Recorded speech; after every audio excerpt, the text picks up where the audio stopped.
This is Democracy Now!, democracynow.org, the War and Peace Report. I'm Amy Goodman with Nermeen Sheikh. Our latest, our guest is Nick Shaxson. His latest piece in Vanity Fair has created quite a firestorm where the money lives. In fact, President Obama has tweeted it several times, and you've been accused of being a Obama stooge, just writing this piece for Obama. Your thoughts about President Obama, Nick? Well, personally, when Obama was elected, I guess I was quite hopeful. I mean, as a British person, I'm an outside observer to all of this. I must say I've been somewhat disappointed in him since he was elected, particularly because of his closeness to Wall Street. I think he's done some good things for sure, but I'm the sort of high hopes and I know many others had of him have been rather. He hasn't followed through. And I think the closeness to Wall Street is a particular problem. And I think this is very relevant to the debate about Mitt Romney. I think one of the things that Mitt Romney epitomizes is the kind of the whole financialization of corporations, where corporations, instead of, where managers kind of turn their attention away from producing, better goods and better services and for better prices and, building productivity and long-term growth of companies, there has been a trend towards seeing companies through financial lenses, through Wall Street lenses, where, you can extract, shareholder value is the kind of god of everything, and you view everything through that prism. So it doesn't matter if you start extracting big loans out of borrow huge amounts of money out of the companies and pay yourself a special dividend, as Bain Capital and many other private equity companies have done. That is seen to be a good thing. But this is part of a whole kind of process of financialization, which I think is something that Mitt Romney really epitomizes. And I think, Obama's certainly not, he doesn't epitomize that, but I think still his closeness to the financial sector is a worry for me. One of the things that you point out, Nicholas Shaxson, in your piece is Romney's average personal tax rate, which you say is 15%, substantially lower than what most middle-income Americans pay. Can you explain how that's possible? Yeah, the main reason for that is the way, this is about the US tax code. This is the way that privileged people like Mitt Romney and hedge fund managers and private equity titans receive their income. They receive it as a thing called carried interest, which many people would argue is just like ordinary income. It's just like a salary earned by anybody else, and should earn the top tax rate. But instead, for historical reasons and reasons of lobbying, it is taxed at a very low rate of 15%. Mitt Romney's tax rate is a little bit lower than that. He has, for various other reasons, he has deductions and earns other kinds of income as well. But it's not too far off 15%. But carried interest is the tax treatment of carried interest is the sort of essential reason why his tax rate is so much lower than many Americans. Let's play a clip of reporter Ryan Grim on MSNBC saying the deficit Romney opposes is caused in part by the use of offshore tax havens to dodge U.S. taxes.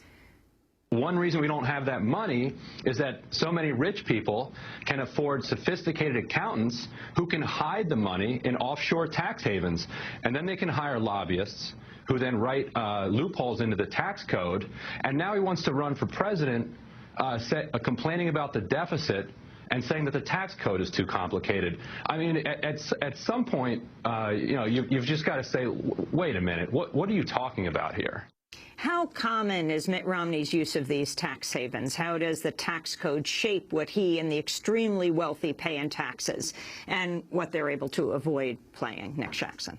Well, it is pretty common, and particularly for financial players. There is this kind of image that has grown up over the years of tax havens as kind of exotic sideshows to the global economy. What my research discovered was that tax havens are much, much, much bigger than almost anybody realizes, that the offshore system has grown absolutely enormous. It is now right at the heart of the global economy. If you look at all of the stuff that Wall Street is doing, if you look at the number of, which companies have got the biggest number of subsidiaries in offshore tax havens, it's banks, it's the financial sector, it's Wall Street, the City of London. So tax havens, if you want to understand the power, if you're worried about the power of the financial sector, as I and many other people are, then you have to look at tax havens. Tax havens are essentially in many ways a kind of escape route. And it's not just about taxes. There is this, it has been estimated that the United States is losing $100 billion a year to tax havens through legal and illegal tax games that are played by individuals and corporations. But there is much more to it than that. There is this issue of the complexity of the tax code. And essentially what happens is tax havens, what they are is they provide escape routes from the responsibilities of society, whether those responsibilities are taxes or financial regulations or criminal laws or disclosure rules or whatever. And so financial sector players in particular are able to take their money offshore and to do things they're not allowed to do at home. What happens next is that the supposedly onshore country will then put in place a defense against that. So the United States has all sorts of defenses against tax haven erosion. But then the lawyers and the accountants and the financial players will find ways around those new laws, those defenses, and bit by bit the whole game becomes more and more complicated. And these places such as the Cayman Islands are zero tax kind of platforms where financial players put their money and then they start kind of playing this game of trying to find ways through the US tax code and and trying to stop the erosion of tax haven is like kind of trying to play a game of whack-a-mole. You knock one thing down and one pops up elsewhere. So they're very, very slippery kind of entities to deal with, slippery jurisdictions to deal with. And politically, they're very difficult to deal with as well in countries around the world because it is generally the wealthiest and most influential members of society who use tax havens. And so they are quite often the biggest supporters of tax havens. So politically, it's very difficult to get real change that really cracks down properly on this. And so what you have is a reduction of the tax bill and a reduction of the regulatory burden on the wealthiest members of society, the biggest corporations. And as a result, other people, smaller corporations, smaller companies, small businesses, individuals have to pay higher taxes as a result. It's a great big kind of distortion in the whole economic system. And the fact that Mitt Romney is so kind of steeped in this system and is such a friend to the system is for me profoundly worrying. But Nicholas Shaxson, is it in fact unclear then whether Mitt Romney has broken any laws in paying the tax rate that he has? Okay, in paying the tax rate that he has, what we get down to, and this is kind of the crux of my article, it has been asserted repeatedly by the Romney camp and by the Republican Party and by many others that Romney, okay, he's a kind of clever financial acrobat who can do all these backflips and has fantastic accountants, but he's never actually broken any laws. That's the kind of assertion, that's the mantra, and it has been generally accepted in the US media, that assertion. What my article, the main things my article sought to do was to question that, say, is that really true? Is that actually true?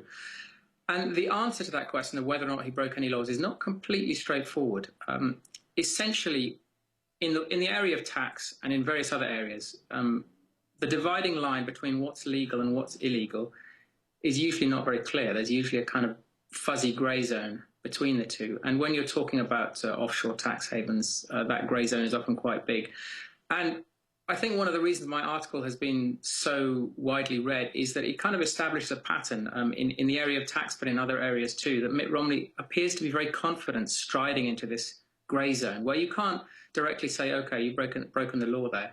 But you can say, come on, that's going a little bit, pushing it a little bit far. And in some cases, he seems to have been really quite robust, quite even aggressive in pushing into this grey zone.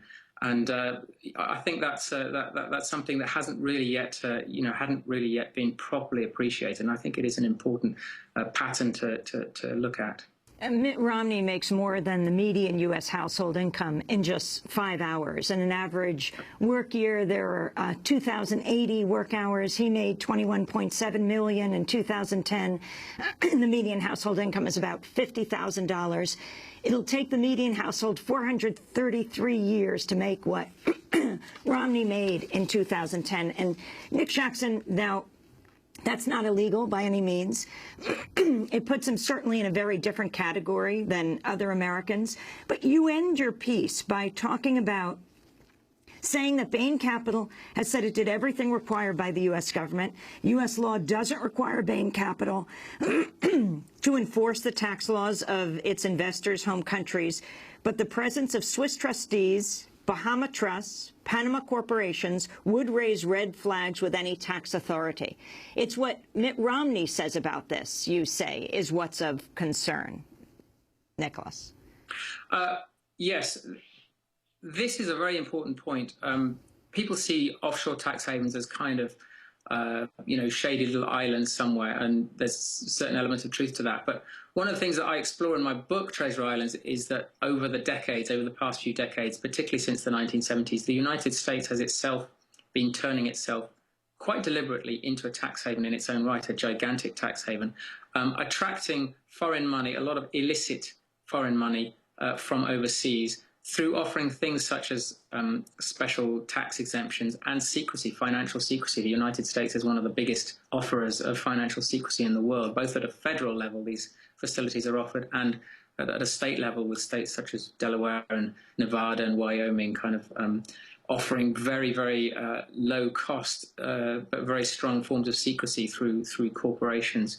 And this is a profoundly difficult thing. And one of many vehicles through which this illicit money can come in is the private equity business. There is no requirement on private equity companies to enforce the tax laws of other countries. A filing that I uncovered during my research showed exactly these strange entities in the Bahamas and Swiss trustees and Panama. All of these places are renowned tax havens, renowned places which offer one of their big selling points is secrecy. And these investors that came in, we don't know exactly who they are. We have some ideas. We know that some of them came from El Salvador, a country which at the time was suffering a terrible civil war. We don't know if these investors were evading their home country's taxes, but it's possible. And the presence of these Panama, Swiss, and Bahamas entities certainly does raise red flags, and it is profoundly worrying. Shaxson, we want to thank you very much for being with us. His latest piece in Vanity Fair about Romney's fortune is called Where the Money Lives. Nicholas Shaxson is also author of the book Treasure Islands, uncovering the damage of offshore banking and tax havens. You can go to our website at democracynow.org to see our interview with him about this. He was joining us from Zurich, Switzerland. Thanks so much.